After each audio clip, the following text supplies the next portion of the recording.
जय में देवा घर छौड़ी लग जैतौ लगन गे। जय में देवा घर छौड़ी लग जैतौ लगन गे।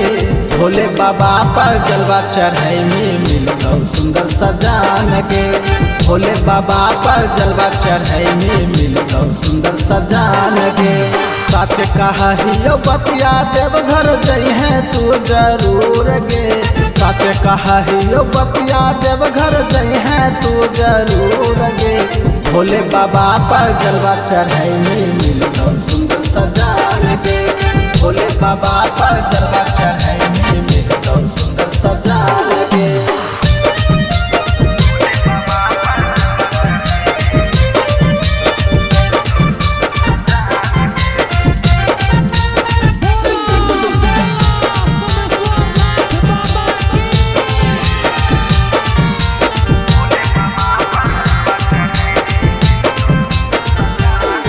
देवर जइमी तो फलवा जरूर मिलतौगे। भोले दिलवा के बतिया जरूर मिलतौगे।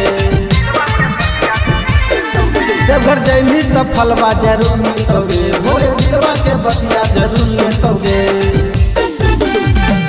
सब खेलत बोल बम बोलत देव घर जइहे जरूर गे। सब खेलत बोल बम बोलत देव घर जइहे जरूर गे। भोले बाबा पर जलवा धारी के मन सुंदर सजान गे। भोले बाबा पर जलवा धारी के मन सुंदर सजान गे।